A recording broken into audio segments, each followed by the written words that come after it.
to show. I do know that Chip Boyles, Chuck Lebo, and John Nunley won't be here today. So I think Karen plans on being here, as well as Morgan and Mark. So if they come in, they come in. There's no need for us to have a quorum or otherwise to meet. We are streaming live again, and for those of you that are watching on the internet, your view today won't change from the one you're seeing. The camera won't be moving around simply because the guy who's the camera mover arounder is not with us today. So the view you're seeing is the view that you'll see throughout the rest of the meeting. Otherwise, everything else should be the same. And I'll remind the folks that are watching, if you go to route29solutions.org, you can see the agenda for today, a presentation that we'll walk through today, as well as, well, if you're watching, you already know the link is there. I believe that covers that piece. Before we start, also, just as a reminder for anyone who hasn't been here before, there are restrooms out the door down the hall to the right. If there's an emergency for any reason that we would have to leave this room, go back out the way you came in, the front door, and just walk back down the road to your left. And hopefully we won't have to do that. I'd like to go through the agenda quickly, but before we do that, we'll go ahead and do item 1. For the benefit of anybody that's new or watching new, just a quick introduction of the folks that are here. Peter? I'm Pete Borsius. I'm the president of CMA Properties, real estate holding company for Carter Myers Automotive. And I apologize for missing the first meeting. On 8 days' notice, it's a little tight, but I'm glad to be here. Thank you. Thank you, Peter. Eddie? I'm Eddie Giles, owner of Professional Movers Incorporated here in Charlottesville. I'm Morgan Butler with the Southern Environmental Law Center here in Charlottesville. I'm Satya Hujam, Mayor of City Charlottesville. Brad Sheffield with the Board of Supervisors, as well as I apologize for not being at the first meeting. No sweat. Jim Talbot with the City of Charlottesville. Andrew Weinstein, president of Express Car Wash Company. And VDOT technical team? Dave Covington, Regional Program Manager for VDOT. Chuck Proctor with VDOT Corporate District Planning. Paul Prudhoe, engineering consultant for the department. Ken Connors, the district construction engineer for VDOT. And John Lynch, Culpeper District Administrator. Allison DeCon, CDD member, Culpeper District. Joel D'Annunzio, VDOT Charlottesville Residency Administrator. Lou Hatter, Route 29 Communications Manager. And I'm Philip Chouquette.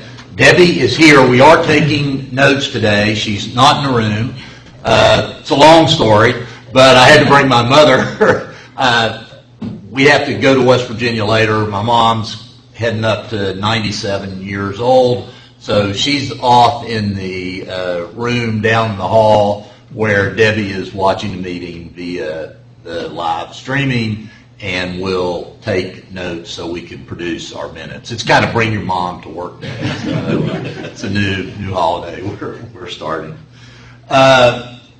Just to run through the agenda, it's I'll get your notebooks in a minute. This is what we'll be covering for your benefit, people that are watching. We'll talk a little bit about feedback we've received from the public on the website. Today, we'll review the design build package and what's going to be going out on the street actually later today. We'll talk a little bit more about the request for qualifications and how some of your input was included in that, the schedule for the RFQ, as well as the request for proposals. We'll talk about some key project delivery schedule points that you'll be interested in, I believe, and then we'll wrap up talking about our next meeting. So, Lou, if if you want to go, well, hang on just 1 minute. We talked about putting just a simple notebook together for you at our last meeting. We did that. The first 3 pages are our meeting calendar, the panel, your names and contact information, the technical team contact information, and then we'll keep it updated each time with the agenda and any meeting materials. We can keep these notebooks for you and have them laid out at each meeting. You're obviously welcome to take them with you, whatever works for you the best. We'll leave that up to you.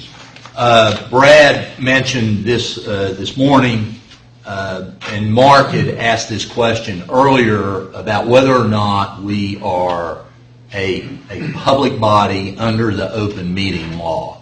And the long and short of it, of course, maybe we could ask Morgan here since he is attorney, but leaving him out of the picture for a minute, we probably do qualify as a public body because we've been formed by a public authority. But we are not voting, and we're not making any decisions here that bind anyone. We're a panel to discuss certain items and provide feedback and input into to VDOT. We are posting our agendas. We're posting our minutes, even though they're summary minutes. We're posting any material that you get here will be posted on the Route 29 Route29solutions.org website. As far as email traffic is concerned, a public body cannot meet via email and make little ex parte decisions without doing so in a full public. But we are exchanging a lot of emails with the purpose of keeping a flow of information going back and forth, and that's a good thing. Just remind you that in emails, and for the benefit of anybody watching or listening, if somebody makes what seems to be a definitive statement, we're not doing any voting or decision making here. So I think we're checking all the boxes. With the first panel, we did not keep minutes, and that's kind of my bad. I never thought about it. We have the video archive of all of the meetings as well as these, but the FOIA law does say that you produce written minutes, and we're doing that now. We're certainly conducting all of our business in the open. So I believe we're good in every respect, and that we should continue to the degree that we're comfortable exchanging communication with emails, primarily because we are not taking any votes, we're not making any decisions, we are not binding anyone to anything. That's not to diminish our importance, it's just the truth of the matter. VDOT is the public agency responsible for the projects that they'll continue managing and responsible for making decisions regarding how to move forward. With that, let's go ahead and get to the second agenda item. If you pull it up, the presentation now. There were 3 comments in advance of the meeting that had been submitted through the website. One was to double deck Route 29 with on and off ramps. was one comment that was submitted. One was to grade separate hydraulic before doing the grade separation at Rideau. And a third, I'm going to make sure I get this right, the third, and I think this was looked at perhaps as part of Places 29, was to eliminate the existing 250 eastbound ramp that connects to northbound 29 at the 250-29 interchange and send that traffic to hydraulic and 250 and grade separate hydraulic and 250. These are three fine comments, but we're not doing any three of these. So that's not what we're about. It's good input. We're about delivering the projects that the CTB has funded, and they're just not these. They're just not these three. So again, we want the public to submit any comments that they are inclined to submit through that website. All of the comments, actually, all those comments will be managed by Lou as the Route 29 communications manager. We'll review them with you regardless of whether or not they relate specifically to our charge, and we'll see them we'll just review them with you regardless of whether or not they relate to our charge. I can tell you that for our first meeting, 73 viewers, individual viewers, tuned in online, and those 73 viewers tuned in and out a total of 225 times, and the average streaming length, the average time per each stream was 27 minutes. So I didn't think it would be 73, quite honest. I don't know how many there are today, but we'll review those statistics with you. This live streaming that we started here continues to weave its way through VDOT in a lot of different ways, not only the CTV meetings, but other meetings as well. We did check into the library, Henry, and the answer is probably yes, we could meet there, but probably not with the ability to do the live streaming and capture the video like we are now. But Mr. Ruff, who was here at our last meeting, did give him a chat and checked it out. Do we have Wi-Fi in here? We do have Wi-Fi in So here, our laptops would be able to but internet. yeah, I don't know what the password is, but we can find out. Wow. Apparently, yes, we have Wi-Fi in here. No, I knew we have Wi-Fi. I always just use my hotspot, so I've never connected to it. Do you want to do that, or just? That's good to know. Okay, good deal. Good deal.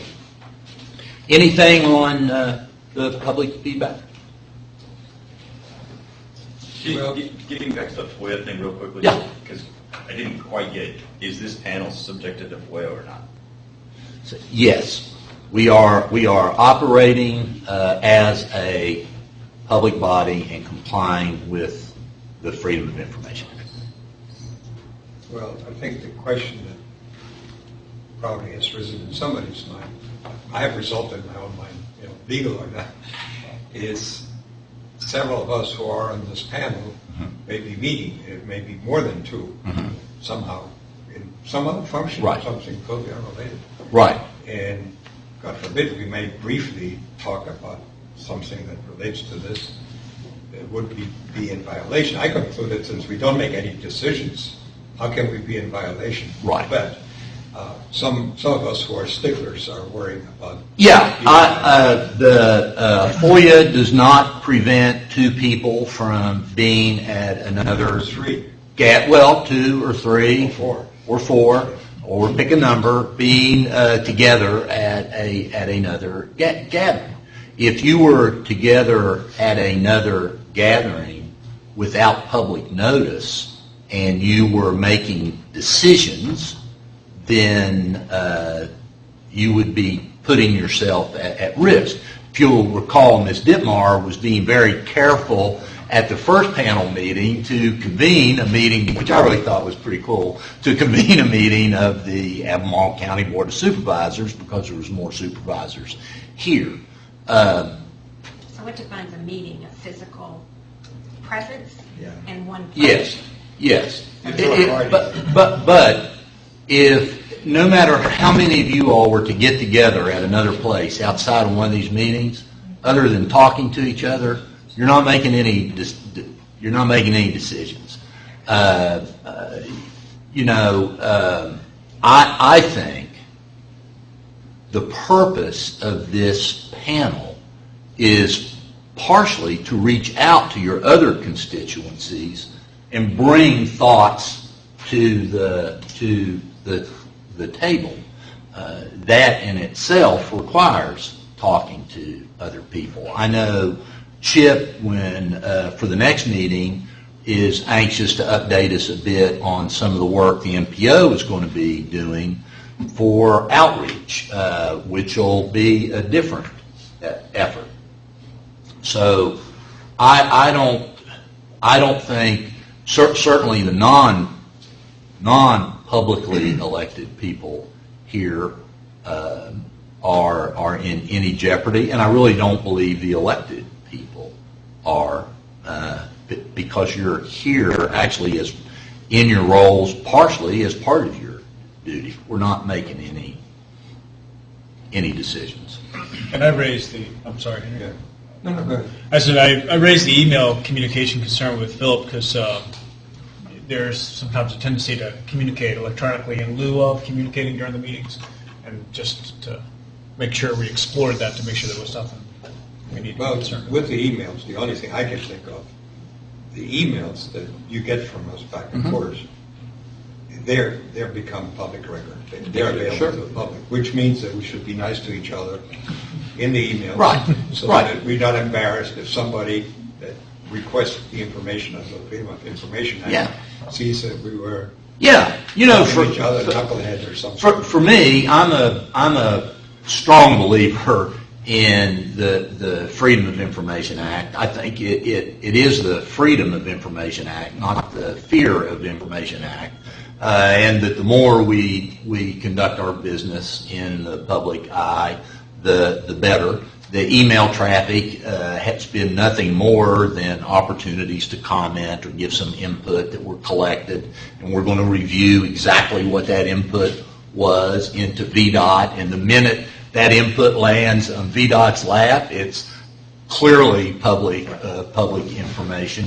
Recall we talked about the full RFQ and not being able to kind of get that in advance of anyone else because that's a procurement document and those things. So I think it was good to bring it up and good that we talk about it so that we're clear that yes, email traffic, if someone wanted to see it, is going to be available, and any folks outside of this body have asked me for certain pieces of information, and I haven't hesitated to share it because it is public.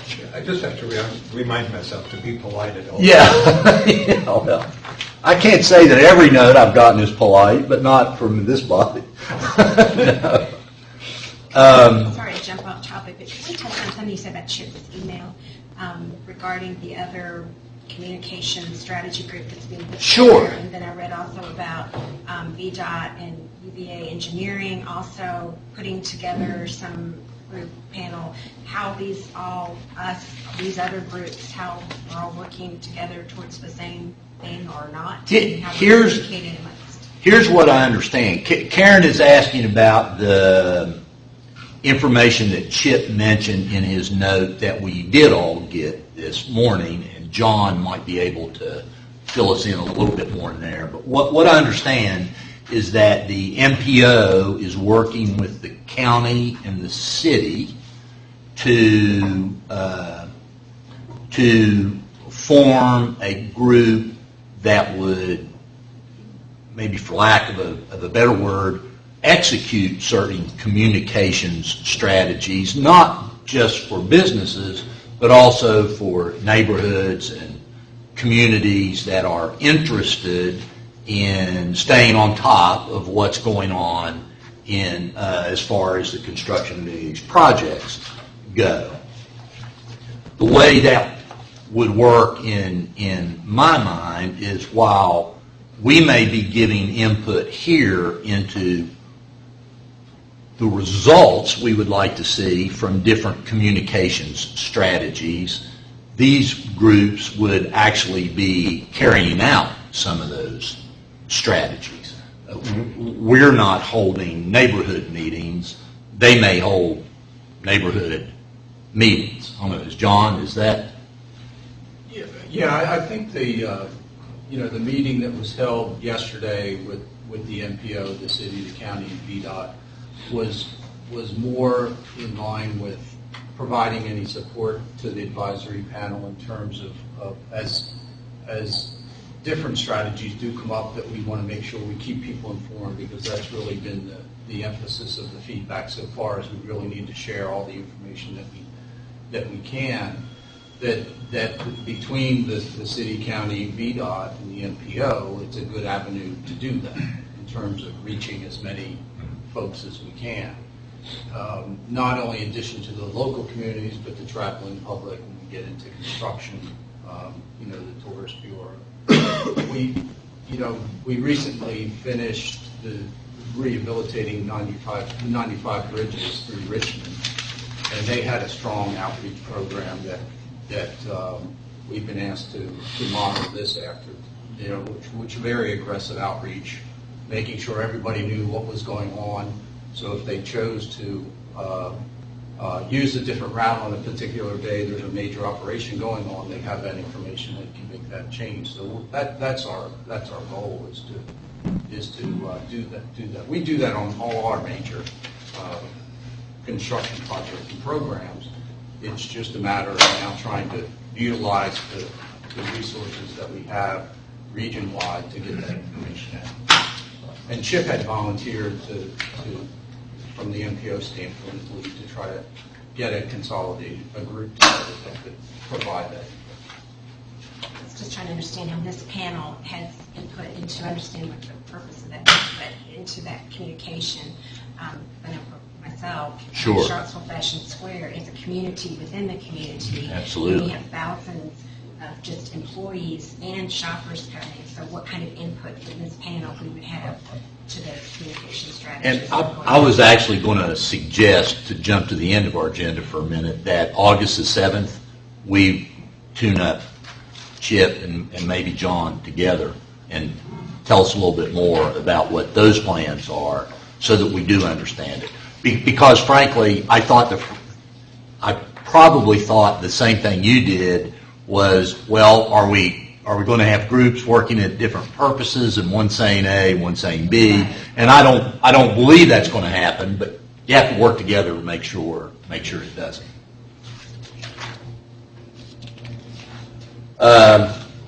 Okay, if there's nothing else on item 2, we will go to item 3. We talked a little bit about this and about the design build package, and mentioned at our first meeting that there were a couple outstanding items, and those have been cleared up. The design build package that will go out to one contractor, and some of you are not necessarily in favor of it being a design build package to one contractor, and I appreciate that, but that decision has been made. So it'll be a design build package that will ultimately result in one contractor executing the Burke Barn extension, the Route 29 widening, and the Rio grade separated intersection. We're going to talk about the incentive clauses later, so I'll skip that bullet for a minute because you'll see some additional detail about that. The Hillsdale Extended will continue to be managed by the city, and Jim and I mentioned that we can get some updates from Jim Talbert as we meet on how that project will continue to move forward. And at the suggestion of some of you and others, the decision has been made to roll Hillsdale, rather than build Hillsdale South to Holiday now. The funding is in place for that, but we're going to include Hillsdale South in the preliminary engineering study at Hydraulic.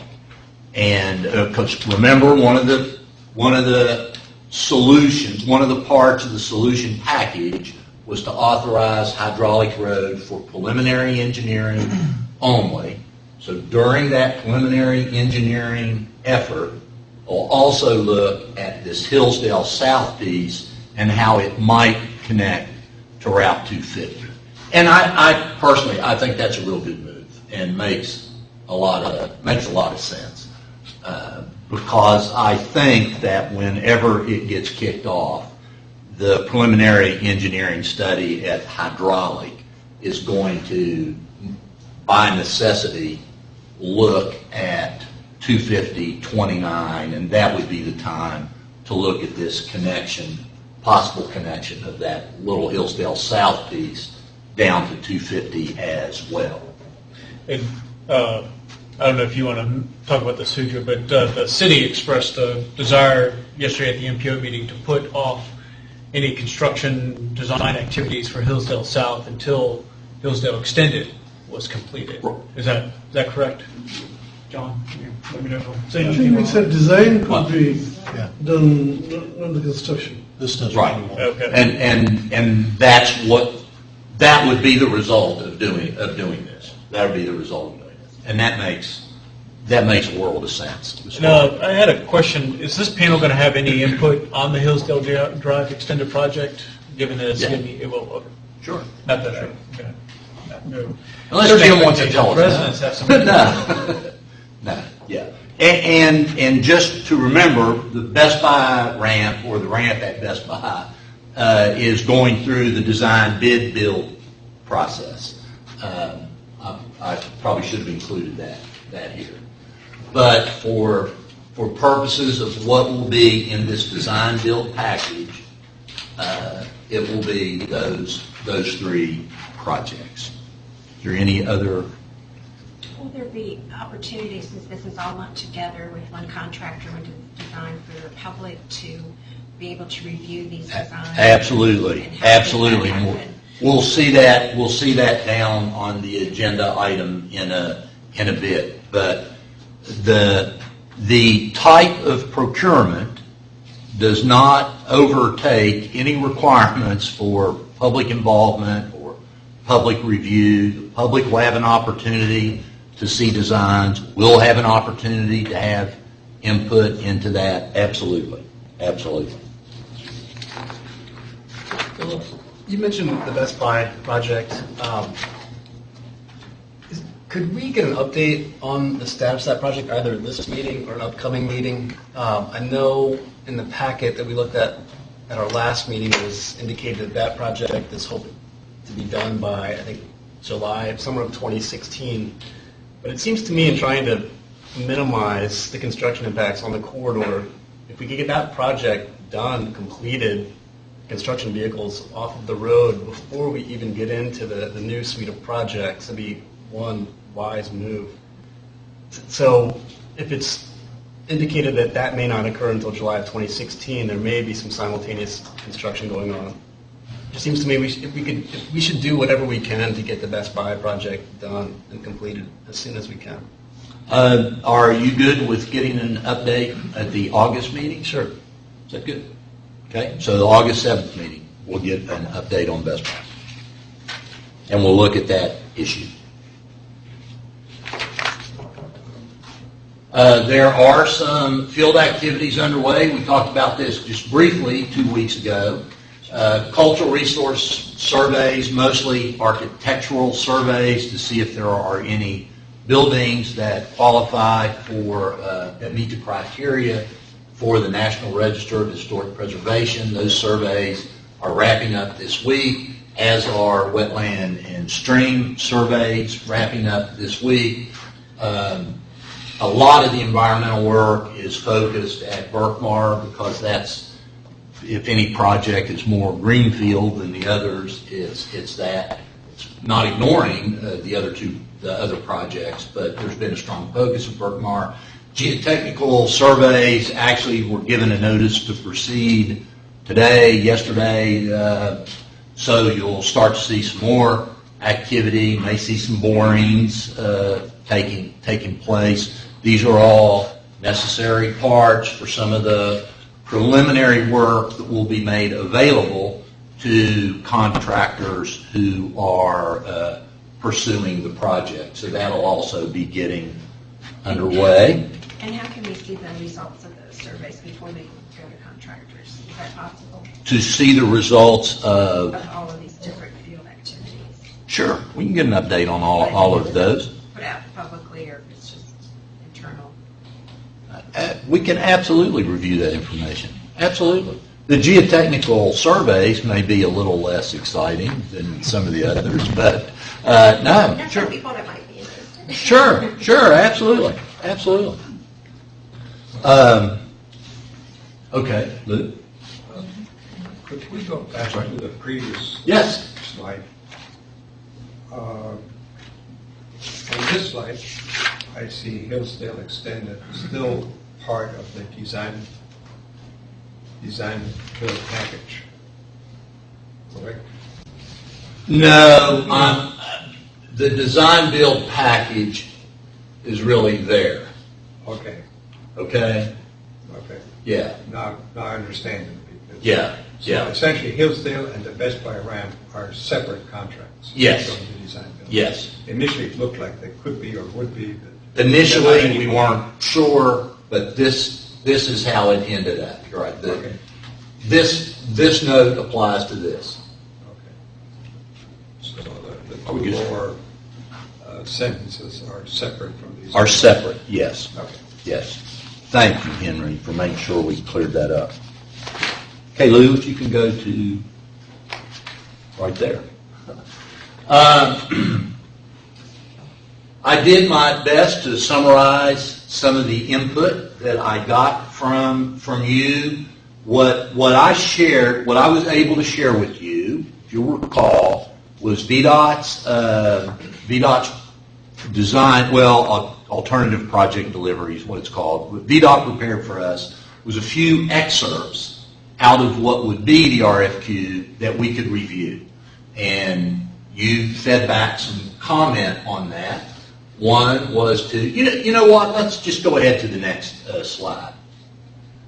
One was to indicate that Rio is an important connection to Berkmar, Hillsdale, and the John Warner Parkway, and that was added to the language of the RFQ. There was a comment about measured risk versus calculated risk, and it was a very good discussion, and that measured risk has been changed to calculated risk, which, trust me, contractors do calculate their risks, and that language was changed in the RFQ. There was a request to clarify the number of local lanes, and I apologize to the public and folks that might be watching. You don't have the context for this particular discussion, but there was a comment to clarify the number of lanes that the contractor would be incentivized to restore, and we did clarify that. Basically, it was a little confusing of, well, was it 4 lanes total or 4 lanes on each side? The answer is it's 4 lanes on each side, 2 through lanes, and 2 turn lanes in each direction. That's been clarified in the RFQ. There was a suggestion that we should include in the experience package of contractors, ask them to tell us about their experience constructing projects in urban corridors, and that's been included. There was a comment to ask for consideration of shortlisting more than 3 teams to remain flexible in that regard. And that, after a discussion with VDOT, I understand why we're going to limit it to the top 3. VDOT's administration of the design build program has, time to time, met some challenges from people who are not shortlisted, and I understand that. So VDOT has a practice that they put in place that they on design build projects, they shortlist the top 3 teams, no matter what the score is between the 3rd team and the 4th team. And I understand the reasons for that.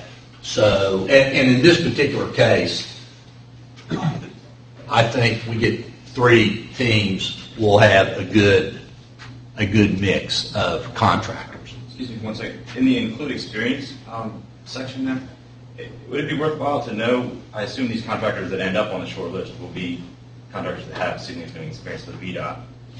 Maybe having a track record on delivering projects on budget and on time, known before we award the contract. Yeah, that material that will be known before awarding the contract. Whether or not not only have they worked in urban corridors or in any corridor, but has the work been successful and have projects been delivered successfully. That will be part of the qualifications at one step, and then further as part of the selection process, when we get to the 2nd step, the request for proposals. And we'll talk about that a little bit. So, I mean, for the most part, nearly everything that was suggested by this panel was considered by VDOT and will be included in the request for qualifications that's going to be issued today around 4 o'clock. So for any contractors watching, around 4 o'clock, you'll want to go to VDOT's website and look for the RFQ, the request for qualifications.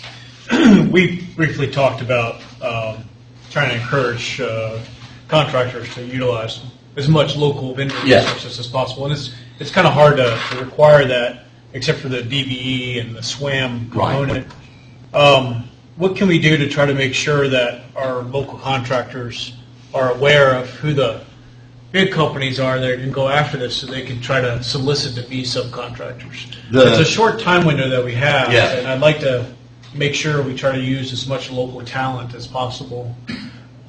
Local contractors who are in the highway business are probably aware, but you can make your interest known. I think now remember, VDOT can't form teams, but you can get information from VDOT. You can contact the Virginia Transportation Construction Alliance, which is the industry group that represents transportation contractors in Virginia.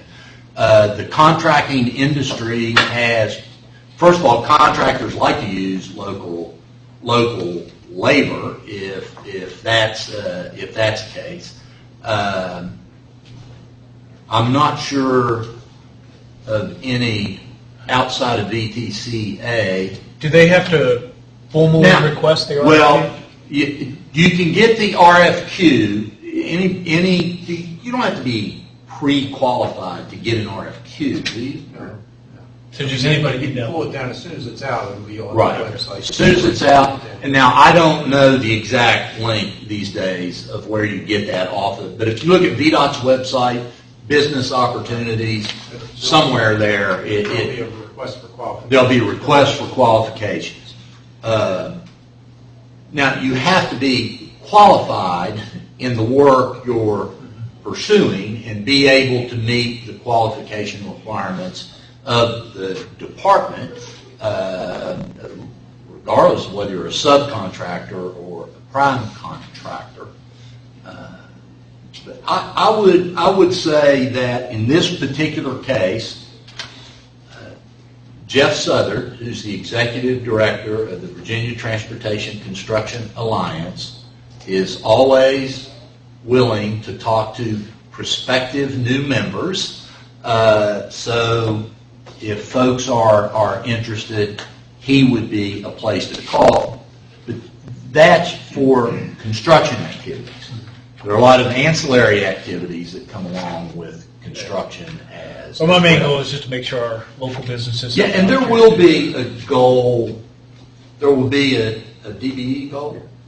I don't know if that's been set yet or not, but that probably won't be in the RFQ. I believe. It might be in the RFQ. Should it be in the RFQ? Okay. One quick note on Yeah. the local businesses, and as you mentioned, VDOT cannot put together teams. We cannot interfere with the design builder's development of a team. When we do receive those requests, we try to point them in the correct direction.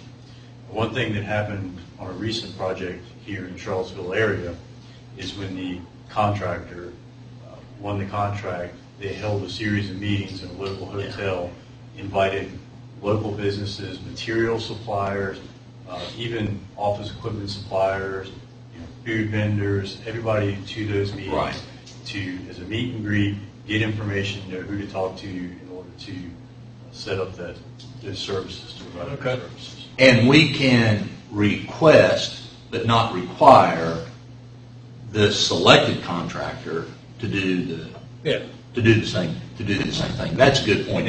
Because that's pretty routine and it works real well. For example, on a project I'm familiar with that had a lot of controversy surrounding it, when it actually was apparent that it was going to go to construction, and they held a similar meeting, over 1,000 people showed up for jobs, how do I sell sandwiches, what about boots and shoes, and those meetings. I'm really glad you brought that up, Dave, because those meetings are very productive. Very productive. One other quick thing is that one of the benefits for this situation of a design-build project is the design builder has to develop their estimates, develop their workforce very early on in the process. So if contract is awarded, construction does not occur the next week. It's sometimes several months before actual construction starts, which gives everyone a lot more time to actually contact that contractor and offer their services.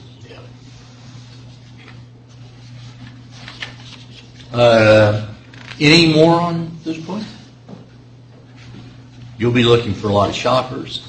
I have a question. Which Yeah. But when you get to the top three or whatever, is it public, like what VDOT's like 5-year historical spend with a specific contractor has been, to show, this is a contractor that's consistently awarded the projects, and if so, why that contractor is.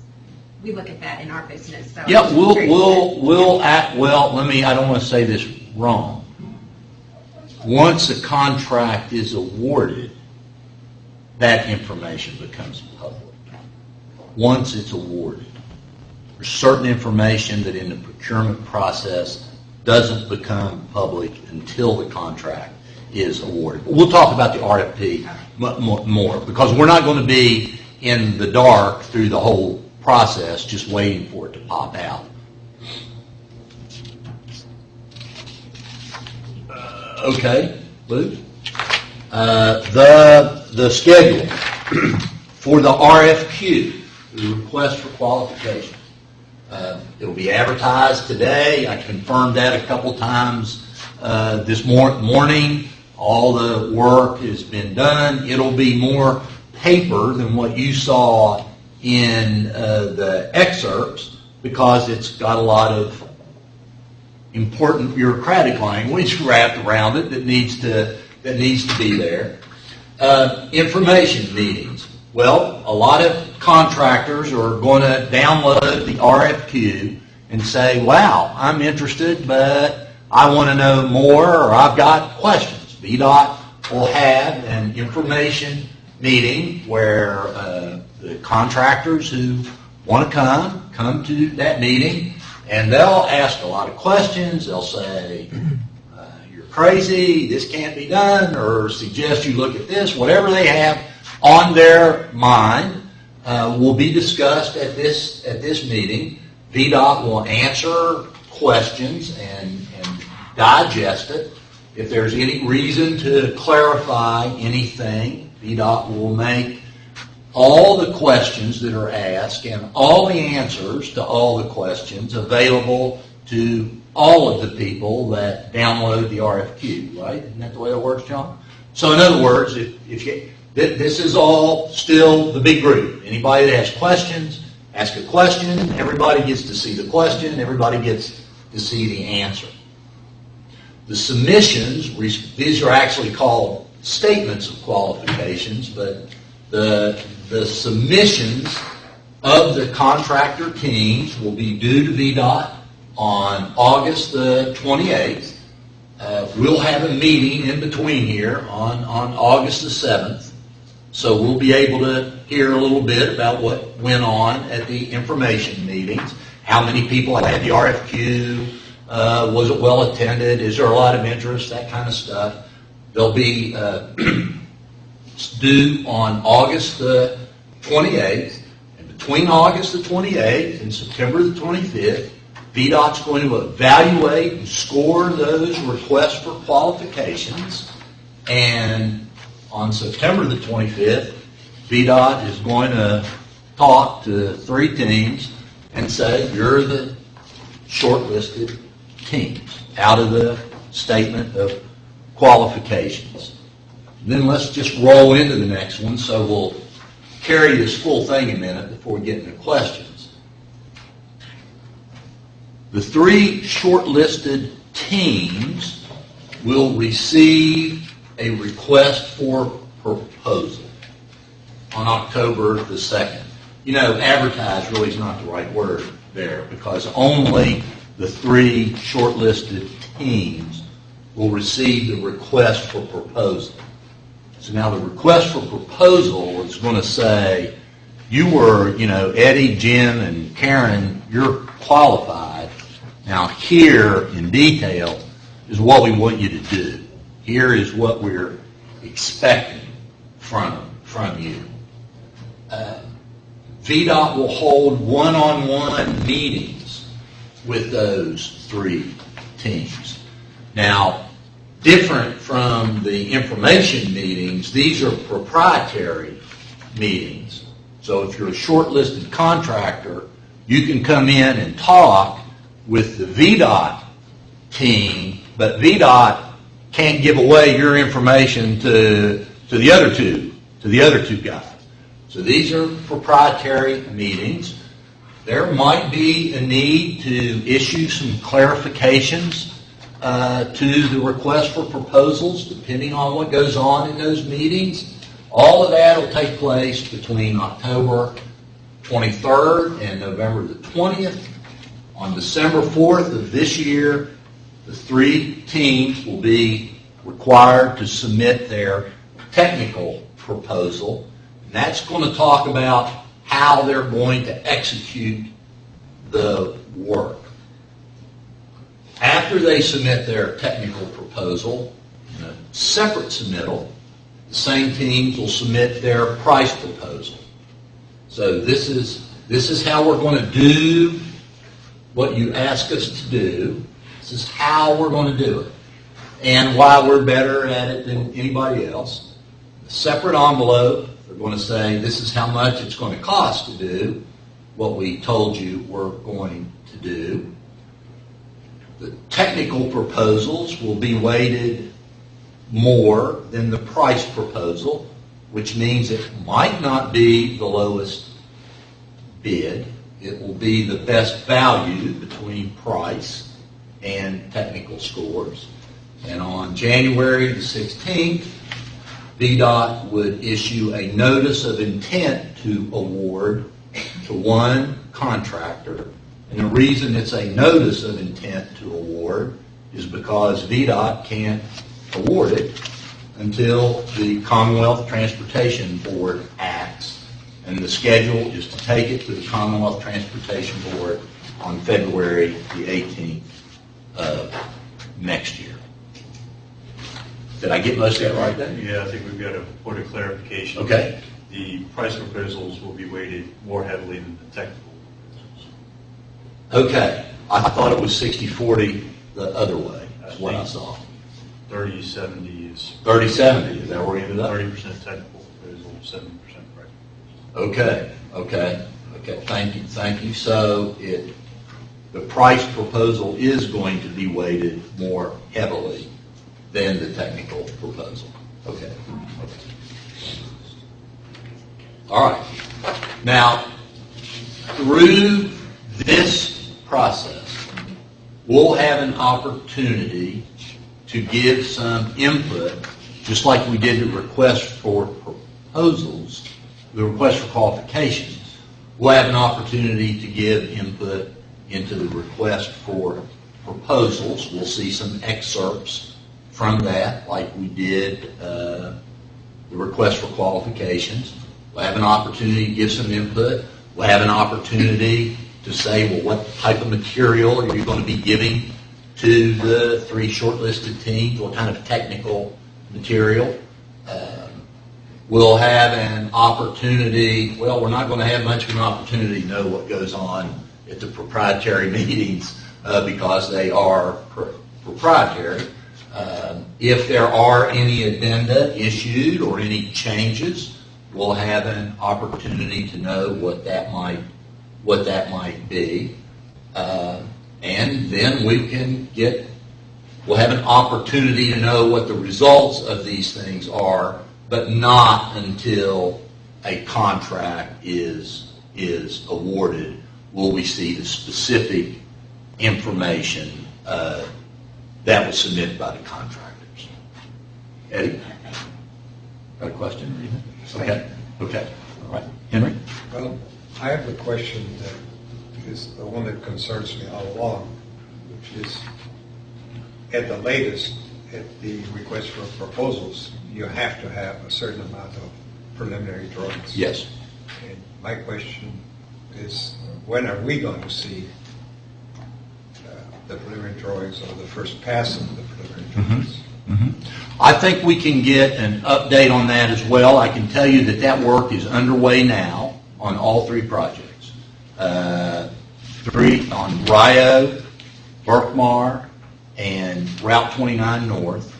The preliminary design work, or preliminary engineering work, is underway by 3 separate designers. So they're all working in parallel.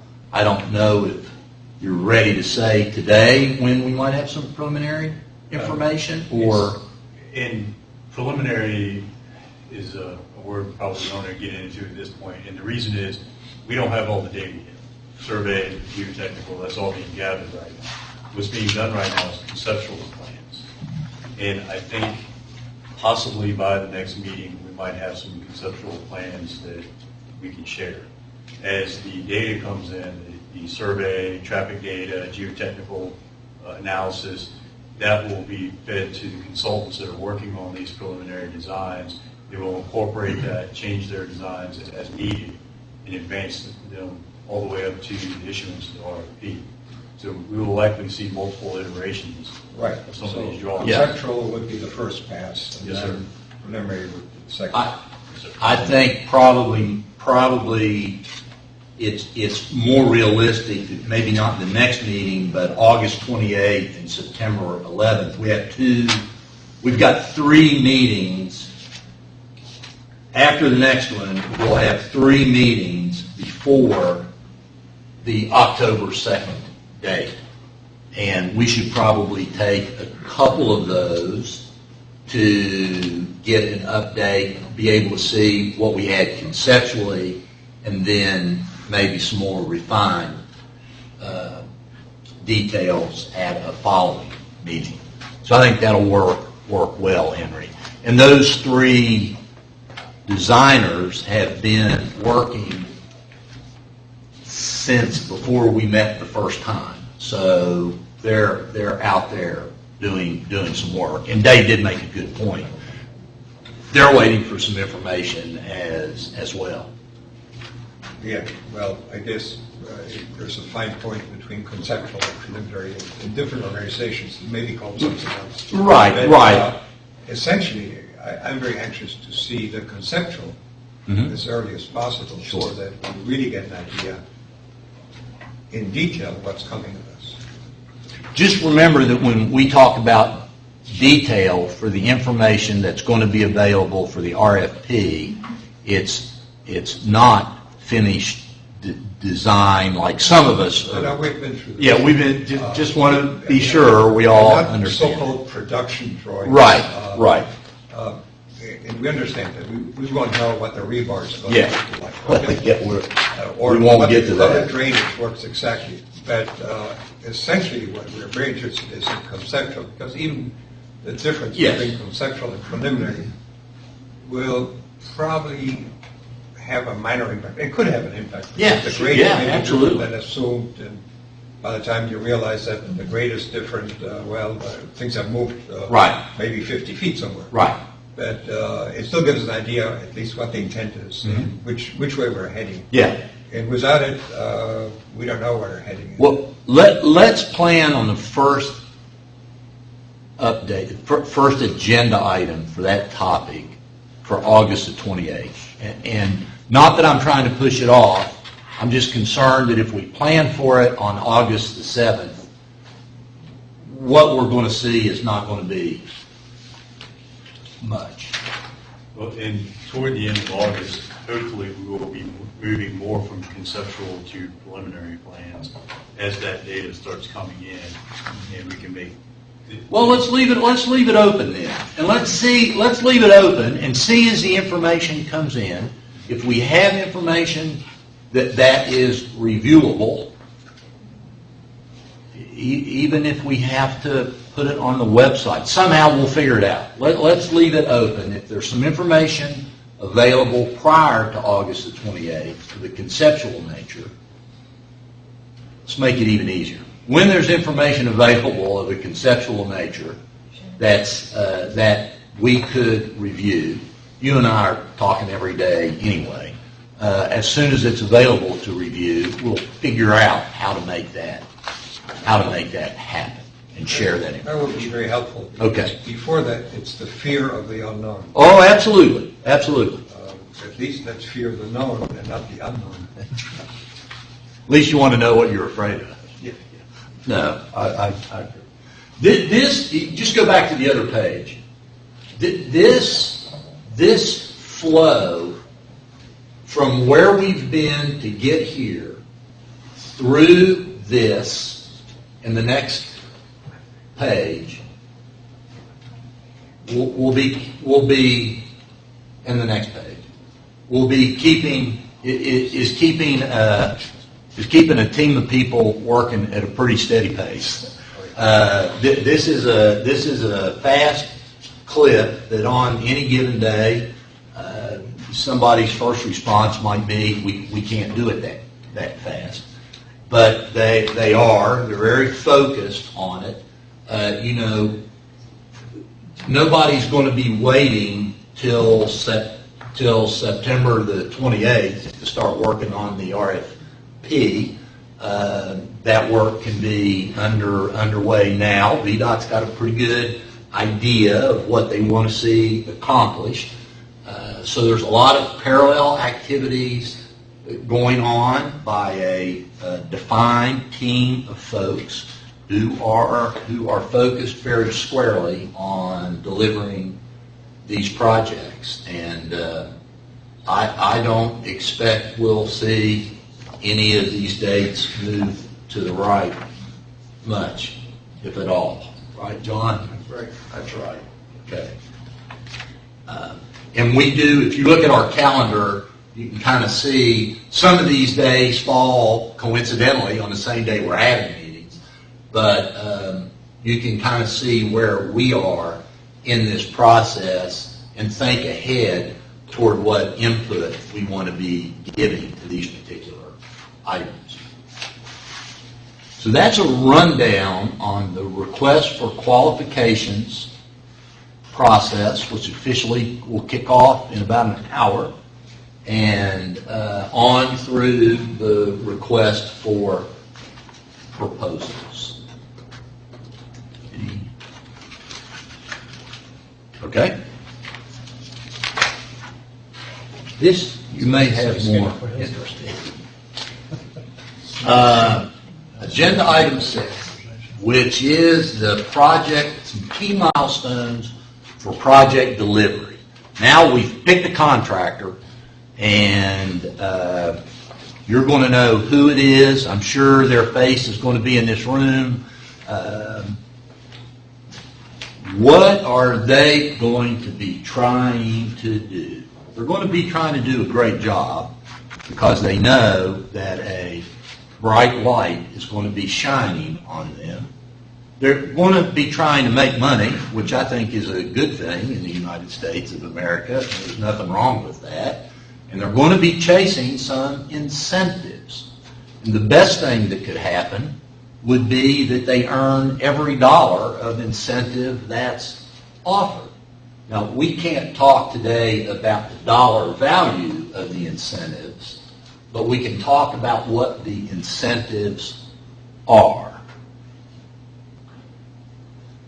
If a notice to proceed, contractor selected and awarded at the February 18th meeting, there's a little paperwork that needs to take place, and the contractor would receive a notice to proceed. That notice to proceed is your day one. The contract's been awarded, the CTB is set to go. Here's your piece of paper that says today is day one. Well, that doesn't mean they show up in the middle of the Rio intersection with a bunch of equipment. We said these are design-build contracts, so some designing has to get done, right? There's conceptual drawings and early preliminary drawings have to get converted to some designs, right? I mean, this is the guidebook for what you're going to do out in the field. We'll have an opportunity to be able to see and talk with the contractor and his designer about those designs. The contractor is going to have to do some permitting. The contractor is going to have to mobilize, and we're really going to save some money here by doing one contract instead of 3. The contractor will have to do some clearing and some preliminary work. So there's some stuff that's happening out there in 2015. There's a typo in there, isn't there? Begin construction on the intersection, May 23, 2016. Yeah, in the intersection. No typo. You're going to take over a year before you actually start construction? It's going to be doing a lot of other work. This is actually disrupting the intersection. Okay, it will start that late. Okay, disrupt. That early. Okay. Yeah, and we'll and here's why. Well, okay. Okay. So in 2015, the contractor is not going to be in a position to disrupt the Rio 29 intersection. Right, Dave? In other words, in 2015, your intersection is going to look like your intersection. Okay. Contractor is going to draw a bead on this day because the contractor will be incented, will have the opportunity to earn an incentive to begin construction, the disruption, I hate to use that word, but the construction in the intersection, May 23rd, which is one day after finals, and restore all local intersection access. Karen kind of zeroed in on this last time. Restore all the local intersection access by September 2nd, 2016, which is the day before the first football game. So on May 22nd, all of your access at the intersection is like it is now. On May 23rd, it isn't. Don't know what that means yet, other than you can bet it won't be exactly like it is today. And by September the 2nd, the 2 lanes, 2 turning lanes, and 2 lanes of through traffic are restored in the intersection. Can I ask you, on the RFQ, it's 2 lanes through and 2 lanes turning. Yes. But it doesn't, I don't interpret that as 2 lanes. Is it 2 lanes through to the north and 2 lanes through to the south? Yes. And so it's 4 lanes on either side. Yes. Yes. And the RFQ says that very specifically now. Okay. So yeah. In the RFQ, it doesn't specifically say there would be 2 on each side. It just says 2 and 2, Yeah. which could be interpreted as 1 through lane southbound, 1 turn lane southbound. No. In the RFQ that's going to get published today, it's clear that it's all those turning movements. I see the edits that came out. Yeah. Today, but it just doesn't say 2 on 4 on each side. It says there, each side, 2 local through lanes, 2 local turn lanes, each side. That's the And I think this language, Each side. each side. Okay, thank you. Okay? So now that's the early incentive. That's the early incentive. Now, let's talk about this clearly because I know it's on a lot of people's minds. Does that mean that RIO would get done before the parallel roads? That's a yes. There's no reason to make any bones about that. The incentive is focused on delivering RIO first. A lot of disagreement with that. I know there's a lot of concern about that. I believe that's the right thing to do and support VDOT's efforts 100% in that regard. Best thing to do at RIO, in my personal opinion, is to get it started and get it finished and get out. All with the communications wrapped around it and all the other things we talked about. So this will be an early incentive. And separation of local and through traffic and restoration of 2 local through lanes, 2 local turn lanes on each side completed between final exercises, May 23rd, and first UVA football game. Now, there's going to be another incentive to even go a little quicker, which might be a stretch, but it's going to be an additional incentive to accelerate the early incentive. And that's to start on the same day, but have all local intersection access back by July 1st, 2016. When the VDOT guys laugh, it's got to when the VDOT guys laugh, it's got to be tight. Well, it's tight. Phil, concrete doesn't cure that quick. I mean, Well, then maybe no one will get this incentive. Concrete can't cure that quick. God bless you, but, Well, we can stretch it out longer. No, I'm just teasing. No. I mean, it's going to be we talked about this a lot, and it's going to be a little tuned up incentive that we'll see. We'll see. It's 6 weeks. I've suggested it gets done overnight before. I mean, that was we talked about that, Henry. No. when we were just talking. No, I know. Here, I mean, that's very ambitious. We'll see. The other We'll one's see. ambitious enough. The other one, I'm with you 100%. The other one is very ambitious. But we'll see. You know, if no one may take a shot at that, but somebody might. Now, if somebody does, they'll have to say, we're going to do this correctly. You know, it's not we're going to do it wrong fast. Right? That's not the goal. Jim? How do you define begin construction in the intersection? What does that exactly mean? Basically, what it means is that all that full access that's there now is disrupted. It's not, I'm digging in the median. right? I mean, that's what we talked about.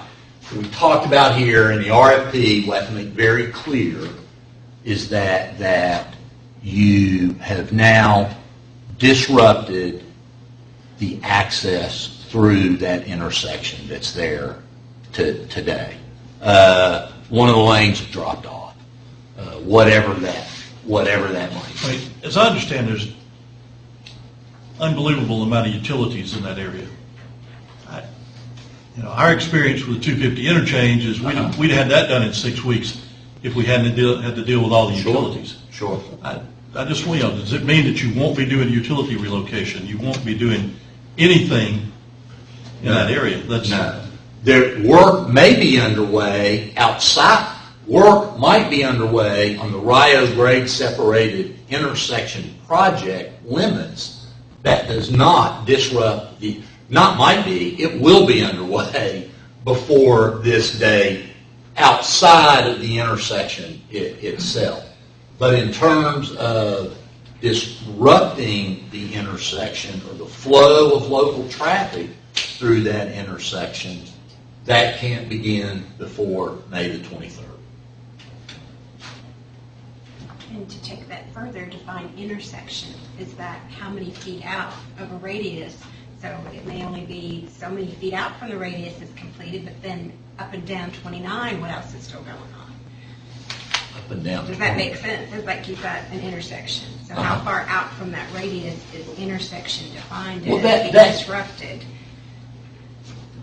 The 2 turning lanes and the 2 through lanes through the intersection. Okay. Could somebody be working on 29 North? Yes. Yes. Is anybody going to be prohibited? These projects are not going to be done in serial order. I don't believe. Do A, do B, then do C. There's going to be some A and B overlap with C and B. So are you saying that, I can't remember how many lanes there are in each direction there now, but some of those lanes can disappear and it not count in this schedule is that when you get to a major impact you've got... None of those lanes could disappear before May 23rd at that intersection. Okay. But there may have been lanes added 11 on one side. before that date. Lanes added, might have been lanes added before that date, could be. Most likely. Could be, or somebody could be working out on the outer extremity of the interchange or in the median, could be doing some work, but not disrupting the flow of traffic through the intersection. That's what the incentive is really focused on, taking down and restoring the intersection, separating the traffic and restoring local access, which is what I believe you want the focus to be on.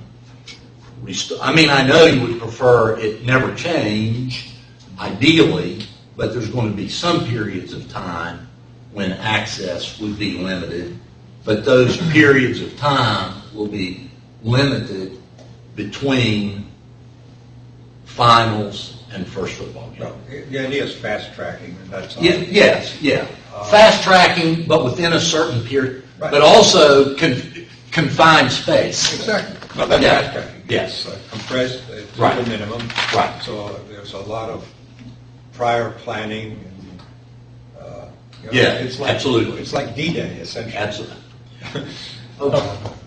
It took, 3 years to do D-Day? Well, here I can see that there's a lot of planning and preliminary work, as long as you don't curtail the traffic. But that's why I think Right. you're right, there'll be construction outside. Yes. And there'll probably be lanes outside to make it happen. And that's why I'm so anxious to see conceptual, because I have my own concepts going on in my mind. Because restoring 4 lanes, it doesn't mean they're always in the same place either, right? It doesn't mean they're necessarily in the same place during this period of time.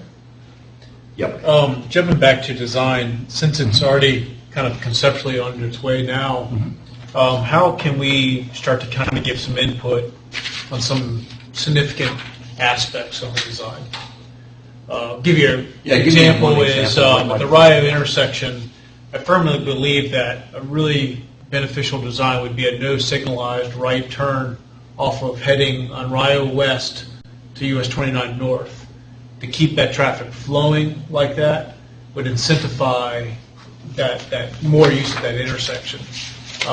It may require additional right-of-way, but instead of that being a signalized right turn, making it unsignalized, a separate lane. That Well, to build off of that kind of example, there's no reason that you could not begin to at least state some of those objectives now. So how should we start trying to give that information? Because there's turn lane improvements, other things like that I'd like to throw out there, even some alignment Well, issues. I would think that that's an issue we ought to get on the agenda and discuss here. We could get that on, when we talk about agenda items for August 7th Okay. at the end of the meeting, would you mind bringing that? Yeah. Bringing that back? Now, as long as you realize, like Brad did, some suggestions might have a right-of-way in Yeah, it. yeah. So there's things to be considered, but let's get the how to do that when we get. This at goes the- back to why some of us want to see conceptual, because talking about stuff like this without any visual, for lay people, Right. it's almost impossible. And for some of us who think, who know a little bit about this, even we have trouble if we. I'm the first Some to. paper and I'm some happy to markings. admit that includes me, definitely. And, for example, one idea that some of us feel very strongly is that there should be continuous U-turns on both sides of the bridge. Which, Continuous U-turn. Oh, yeah, which on some previous designs that I've seen over Right. 30 years, right. they have been there. We've seen those and talked about Sure, yeah. those a Well, couple of times. Yes, You and I absolutely. haven't talked about it. We haven't talked about them. No, we haven't talked about them. But yes, Talked about them with other so sheet. that's why I'm so anxious to see conceptual drawing Yeah. as soon as possible, because at that time, some of us may understand what's going on, and some other people may have a chance of maybe understanding it, but when you just do it in words. Sure. No, I agree. Like what Brad just said, who is a professional planner, I know what he was saying. Sure. Barely. Yeah. Okay, I would like to see it on paper. Yeah. But and hasn't it been stated, though, that right-of-ways would not be needed in this project, so that would be a... That's correct, and that's That's where right. we would Right. have So that to. would be a very important point. No, that's right. No, that's right. That's right. I'll ask the question that the CTP has, in the 6-year plan, there's $30+ million of right-of-way acquisition in this intersection. It's inconsistent with everything that has gone through. Well, that's a function of categories. Utilities is classified as right-of-way and utilities. So when there are utilities to be relocated, it shows up as funding for right-of-way in that column of the 6-year plan. What Peter's talking about is if you go to VDOT's website and you look at the 6-year improvement program, you can find any project that's included in the 6-year program, and it gives a cost estimate, and then it gives 3 cost buckets: engineering, right-of-way, and construction. And all utility relocation costs are included in right-of-way, in the right-of-way number. A lot of times, And that's utility what- relocation also includes easements and setbacks and things like that. Yeah. If there were right-of-way, it would be. They become loss of property. Absolutely, absolutely. And that will also help, the drawings that Henry's talking about will also help us see that. And there may be some need for acquisition There may of be. right-of-way. Yeah, there may It be. may not be There may very be. extensive. We've got about 140 to 160 feet of variable right-of-way through here. And as we've looked at it more than once, you can construct this intersection, the grade separated intersection, within existing right-of-way.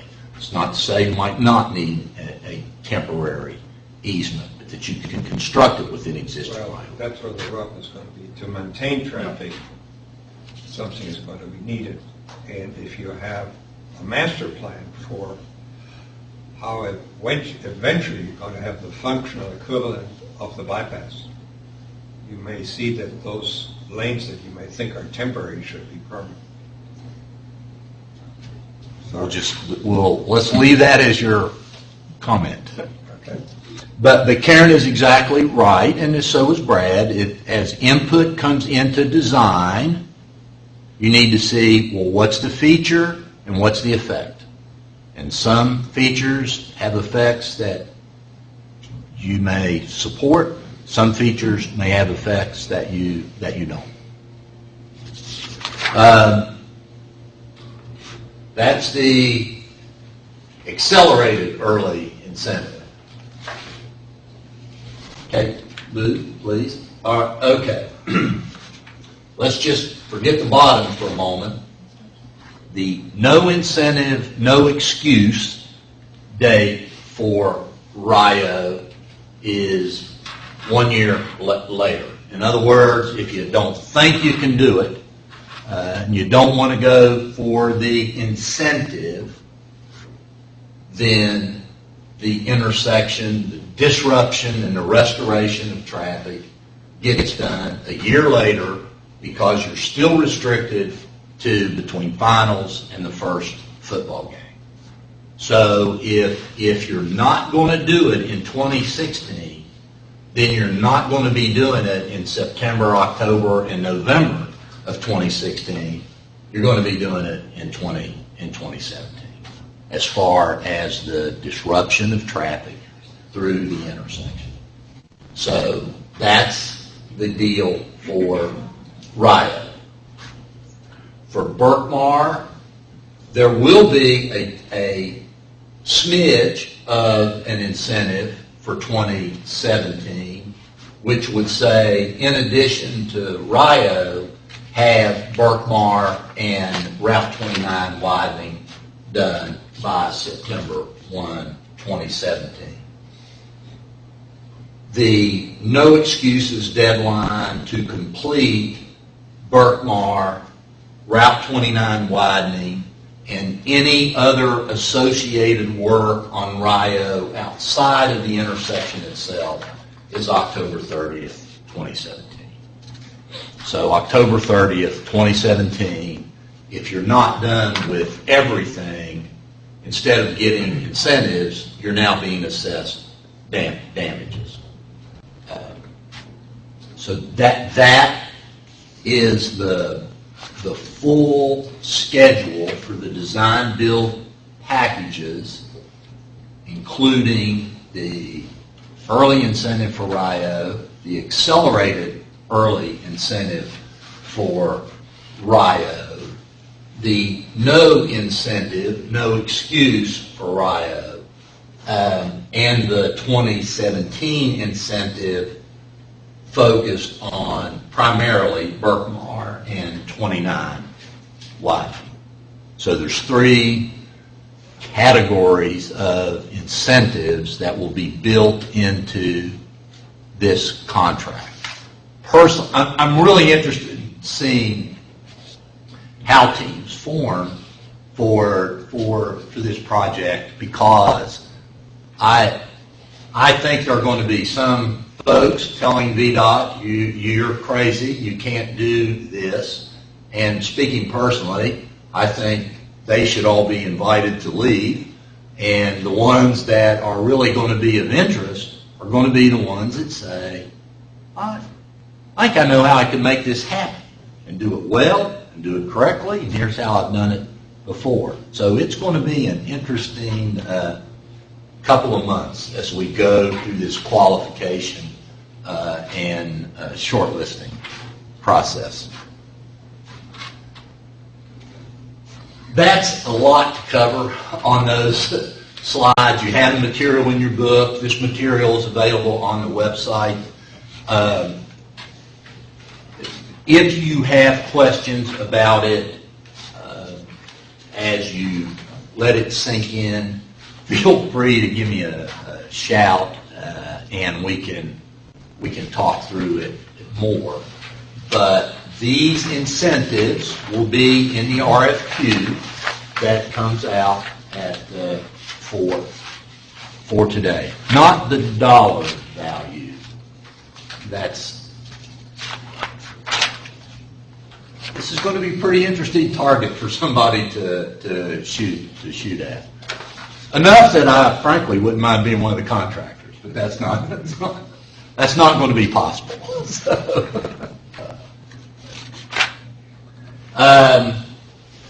Just because I think redundancy is a good thing, just to be clear that under any schedule, with or without incentives, all work disrupting the flow of local traffic at Rio and 29 is limited to take place between final exercises and the first UVA football game.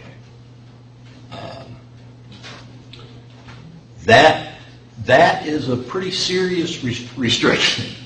That is a serious restriction, but it means that outside of that time, that intersection is operating with the same access that's available today. And I think we've heard that loud and clear from the first panel, from the comments at the Board of Supervisors public hearing that you held, from the city, certainly from the businesses, that this is an important deal. Disrupting traffic through that intersection is not something that you're anxious to have happen. And when it does, you need to know about it, and it needs to be confined, and we need to get in and get out of there quickly.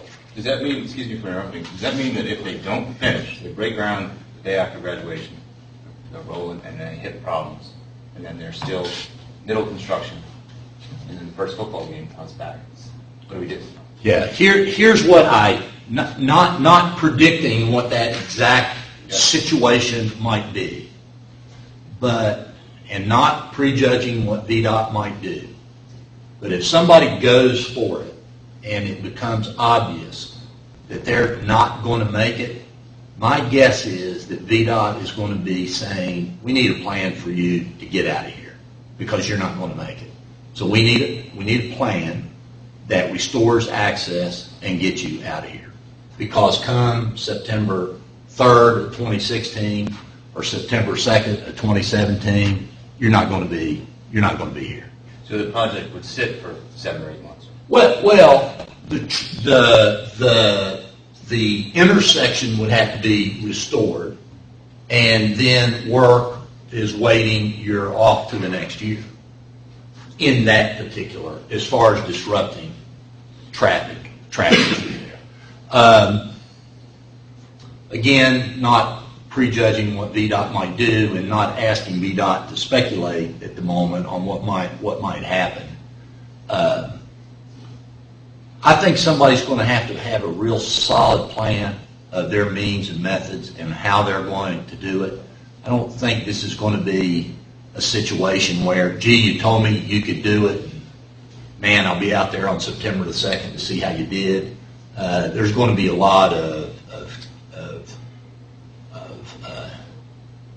not just quality control in the traditional sense, but this is going to take a real team effort. That once you get in there, everybody working together to make it happen to get out, or just see that it's not going to happen and figure out how to recover. In other words, it's not going to be okay to say, well, after the first football game, traffic is still disrupted, but we're charging the contractor a big penalty. You don't care about that. You want your traffic restored. So could it happen that somebody get in there and not make it? It could happen. We're going to have to catch that early and figure out how to get out if that's going to be the case. Yes, sir. Well, I have a question. With the projects that you get these contractors come in here, I mean, I'm pretty sure as they put a bid on the job and you got a time frame to start and a time frame to complete, I mean, I'm sure they're going to allow for it. They're going to have to allow for inclement weather. I mean, you have a week worth of snow, I mean, that's going to set the time back too. So it seems like there should be maybe a little bit more early start time, you know, to give them time to finish when they finish. Do you mean start prior to? Yeah, the project, because I mean, it seems like the rope is so tight on to complete this job, and if anything pops up, weather or anything like that, you know, those guys are going to be running hard to try to get this job done. Mm-hmm. And then normally when that happens, it runs into problems, you know, getting the job done, not completing it right, and you go back and redo something. So, I mean, they got a tight rope around the neck. Well, they do on Rio. They do. And here's what I think we need to do. This request for qualifications is going to go out in a little bit today. It's going to include these limits in it. And then VDOT's going to have this information meeting on July the 31st. Everybody could show up and say just what you said and suggest that those restrictions be a little less strict. VDOT's going to have to evaluate that input. If they think it's the right thing to do, we've got to figure out how to talk about that and give our input into that. Our input could be, well, you know, we're okay with giving them a little more time, or it could be we're not.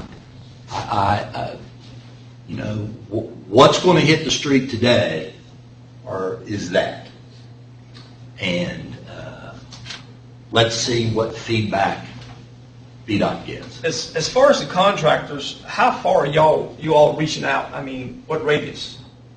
I mean, you going like Richmond, Norfolk, or you going Lynchburg? I mean, people. We don't go anywhere. I mean, they got to come here. Yeah. If they're qualified to do work in the Commonwealth of Virginia, I can tell you that this project is getting a lot of discussion inside the contracting community.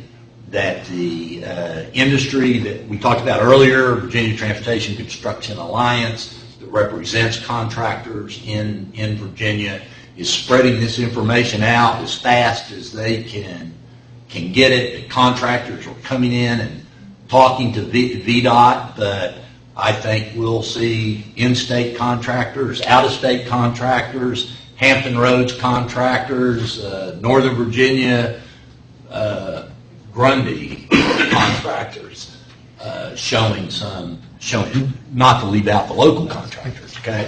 Not to leave out the local contractors at all.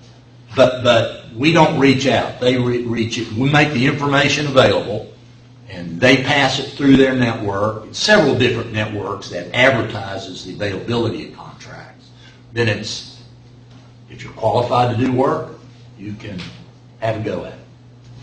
Actually, some will be international companies. International companies with Skanska is a company that works sure. all over Europe and South America. Yeah, there'll be large national and international companies that have offices and do business in Virginia. Now, the one question I have is, okay, the contractors are going to be asked to demonstrate that they may have done a project like this. My question is, has VDOT ever done a project like this fast? Yeah. John? John, I mean, VDOT has done accelerated projects. VDOT has done projects on busy urban corridors and interstates where they've been required to maintain all traffic during the day and only work at night. A variety of different project delivery scenarios. The work in Northern Virginia on the Beltway and the hot lanes, there was a lot of coordination. Same with Springfield Interchange. Some of these jobs have bad reputations for a lot of different reasons, but as far as executing them well under traffic, Woodrow Wilson Bridge. Short time spans. This is an extremely short Which is good from our point of view, but It absolutely is. is it good. realistic? That's all. Well, we think so. I mean, and we've talked about it a lot. And I think we had to do, I'm using the big we now, had to do some convincing of ourselves because, you know, to ask for something that can't be delivered is just wasting time instead of saving. Well, that's why. Instead of saving time. This,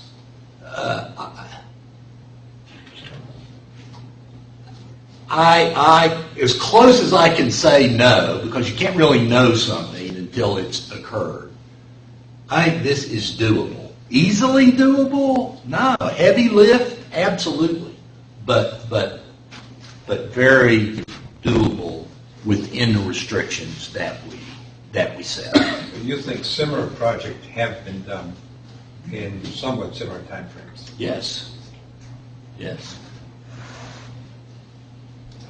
Again, like we said, not to create any misconception, you're not going to go to bed and wake up and it's all done and everything be okay. I mean, there's going to be some days when Unless you sleep for a few there's months gonna- or so. Yeah. Maybe. But yeah. I had a follow-up to what the scenario Pete mentioned about if they can't make this deadline, and you said that, well, that you put a stop on it. So are you saying you stop that contractor, they don't finish the project, and you have to go back and, I didn't understand No, that. no. Let's And it just, just sits there. no. And again, I'm speculating and not asking VDOT to speculate on purposely right now. But should a situation occur where you see that, okay, this person's trying, but just is not going to make it, then before that end date comes, VDOT is going to have to work together with that contract and say, hey, we need a plan to get this access restored through the intersection before the first football game. Not throw them off the project or shut them down from doing work anywhere else. That's a pretty drastic move to get to that point. But it could happen that somebody makes an honest go at it and just isn't going to make it, and then we're going to have to work together with them to get them out of there and get access restored. That's why I said that this review of once a contract is awarded and is in that design phase, the review of that preliminary plan of how do you plan on doing it is going to get a lot of scrutiny. Because if Dave Covington and Joel specifically aren't convinced, they're going to probably say, you know, we're not going to let you start in 2016. They're going to have to be convinced that you've got some method here that gets you through it. But they're also going to be thinking about that when they're reviewing those proposals from the three shortlisted teams who have to submit technical proposals on how they're going to do the work. Is there risk? There always is. There always is. It would be great to tell you there's none, but, you know, whether you're selling cars, moving furniture, or trying to build something, there's some risk there. The point is you try to allocate it to the place where it's best managed and then have plans in place to avoid it and mitigate it. And that'll be the same here. That's why you hire the best movers, right, Eddie? That's fun. Right. I got one question. Yes, sir. So can we assume that, I guess, when they put this bid in and whoever gets the contract, we can assume it's going to be like nighttime work too, working at night? I know VDOT is working with the city and the county now to figure out, or well, maybe Dave, let me ask you, because I don't know where that is right now. VDOT has reached out to the county because all of this design build work is located in the county to discuss, and we've reviewed their noise ordinances, want to remain compliance with noise ordinances at all times. So that is under review right now. We believe there will be night work along with these projects, specifically Rio. To the extent of which, what percentage the work is performed at night, we do not know yet, but that is underway. It is a possibility. Would we have that, would we know what that possibility is and include that in the RFP when we're at that stage? We would include within the RFP that night work is an option available to the design builder. Okay. Their specific means and methods, they would control. Right. Obviously, we would review that. If they propose to do only work during lunchtime every day, then that's not going to be a viable option. But we would, the RFP would let the contractor know that this is available, or to the contrary, that it's not available. Absolutely. Yeah. Okay. Okay. And the county is willing to figure out exactly how we can allow all that to happen. Yes. Yeah, I mean, obviously, that's a That's a big deal. Might want to know about it. But What's that? I imagine all the neighborhoods would want to know about it. Oh, yeah. Depending on the proximities. I mean, there are Absolutely. ordinances just- Well, and there are ways, nighttime doesn't mean anything goes at nighttime necessarily either. There have been projects that have permitted nighttime work that says this is what you can do at night. There have been projects that have said this is what you have to do at night. So there's a lot of room. There's a lot of room there. It doesn't seem like we've had a lot to talk about today, but we've covered a lot of heavy stuff and important stuff. I can tell you from my own interactions with Dave that this team, just like of course our team before, we were kind of in a planning mode, which was a little different than where we are now. There's a lot of wheels turning real fast and real well to keep this project moving forward and to not let it grow where it becomes something that gets out of hand and lingers forever. I think the timelines are the right ones, but they are the tight ones. There's no question. There's no question about that. If you're ready, we can talk about what we'd like to see on our agenda for the next meeting. If you're ready for that. Our next meeting is, remember that calendar of meeting dates that I saw you, and to the best of my ability, I tried to work around some of your restrictions that you knew you had. I think it's going to be hard to get 12 people here every time, but we came up with a pretty good calendar that met most of the feedback I got anyway. Our next meeting is August the 7th. It is 2 to 4. Still good? Okay, 2 to 4. We're going to keep meeting here as long as. I really appreciate your cooperation in that regard because it just helps. I think that streaming and access to the public is so important, and they've got this room tuned up pretty well now. So our next meeting will be here. The calendar of meetings is posted on the website, and so the calendar of meetings lists all of our dates.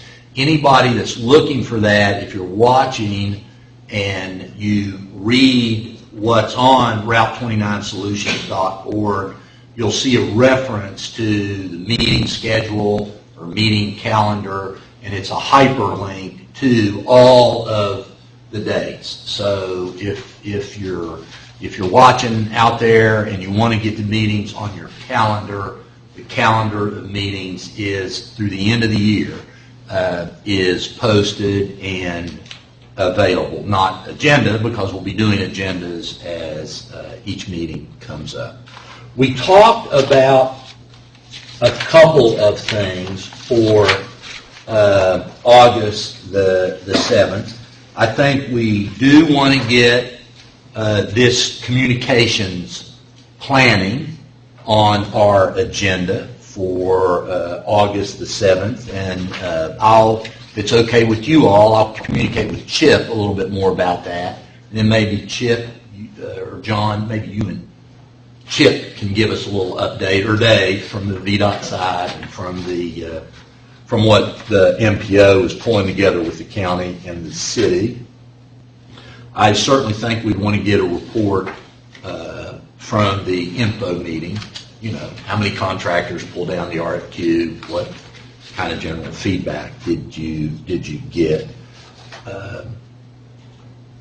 If there are, if there are conceptual drawings to review, then we'll add that. If there's not, then we'll get an update, Dave, on where that stands. And I do share Henry's eagerness to look at those. Now, Brad, you mentioned maybe talk a little bit about how to have input into the design process. Yeah, just maybe who to communicate with, or if we want to have an open discussion.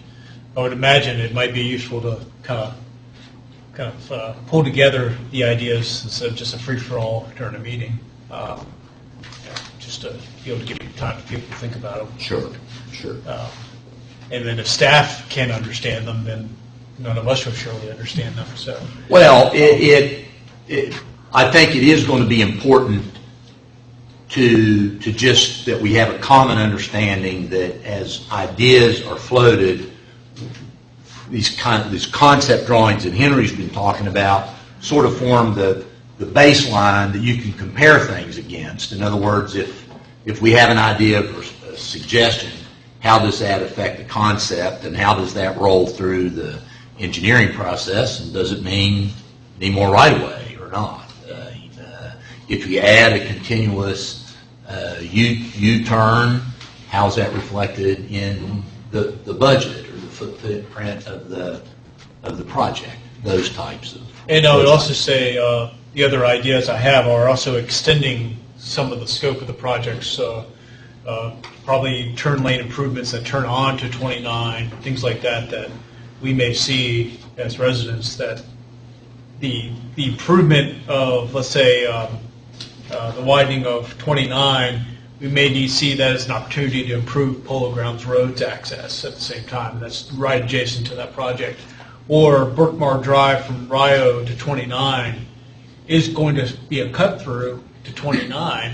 Should we go ahead and maybe consider that being included in the possible construction to improve that road?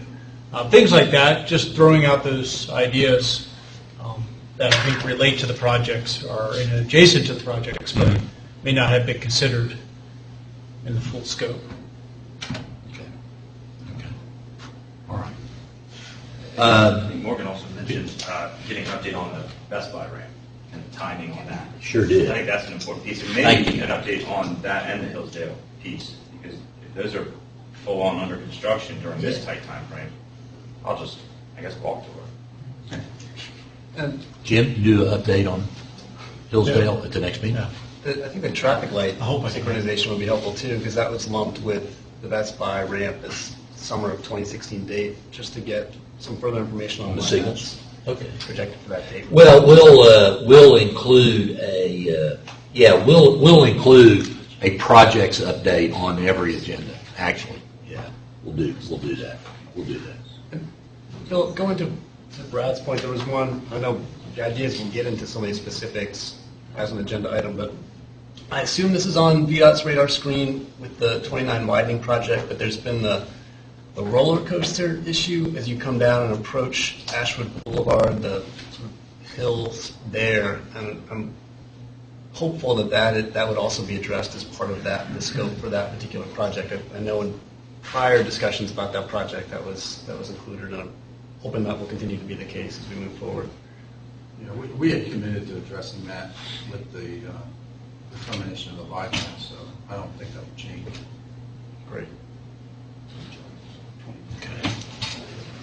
You know, as I'm looking at Mark Graham's name card, Mark did let me know that he wasn't going to be here today.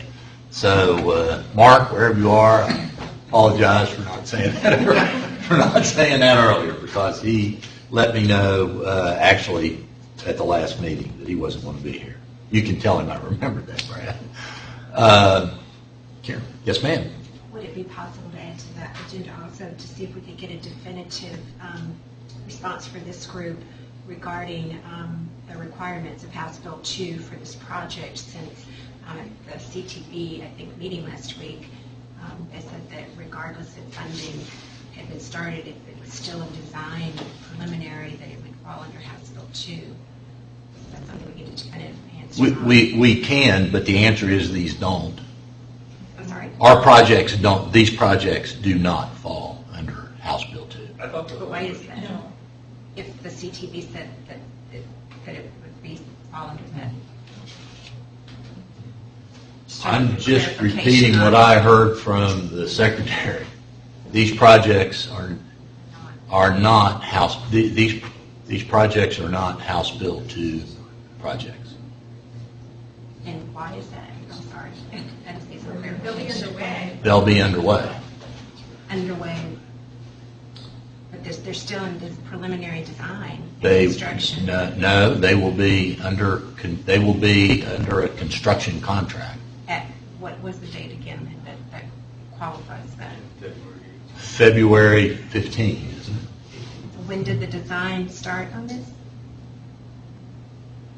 A design build contract will be awarded February 18th of 2015. And isn't House Bill 2 the next 6-year plan? For projects for the 6-year plan in 2016. Yes. So the House Bill 2, the projects that are in the 6-year improvement program for fiscal 16, which means July 1, 15 through June 30, 16, will be House Bill 2. I understand. Does that help? Somewhat. So, well, the definitive answer is no, these projects are not House Bill 2. Okay, these projects are not. House Bill 2 is the prioritization process, a new process that was approved by the General Assembly that VDOT will use to prioritize projects. And there are a lot of factors into that from each construction district, as I recall. But projects that are, this project will be under a construction, design build construction contract prior to that. To 2016. Prior to July 1, 2015. 2015. Yeah, fiscal 16 for VDOT is July 1, 15 Okay. through June 30, 16. Did I say that right? Yeah.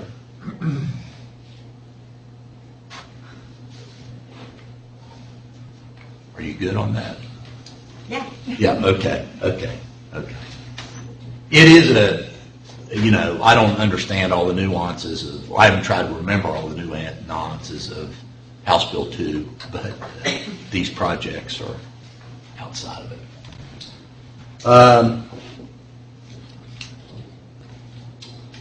Wrap up?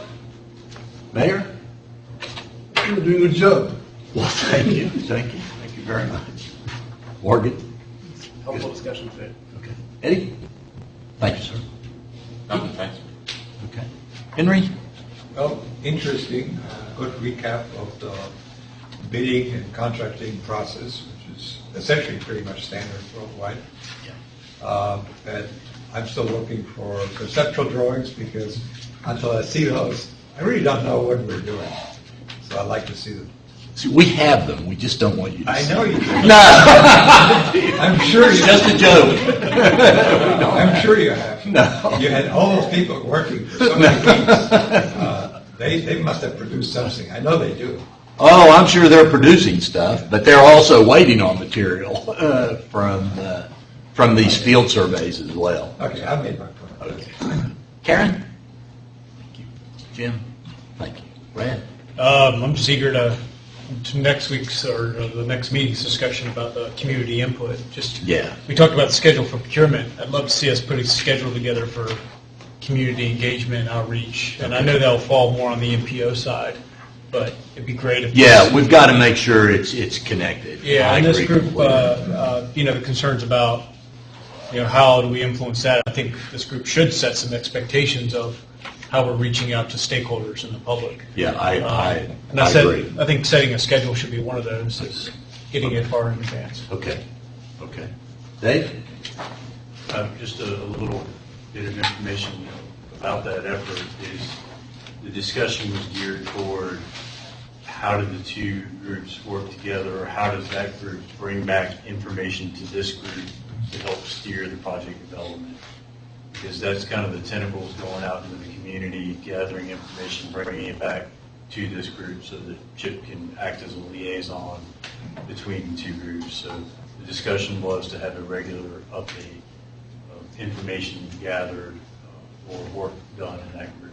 Great. In the focus group. Good deal. John? Allison? Joel? Look, thank you again for it. It's a lot of time to ask of you, and I appreciate it. I am going to be on vacation July 30th through August the 6th, but we'll have phone and email access and stay in touch. But I'll get up on August the 7th and be back here. So I'll see you then. In the meantime, take care and stay safe. Thank you very much.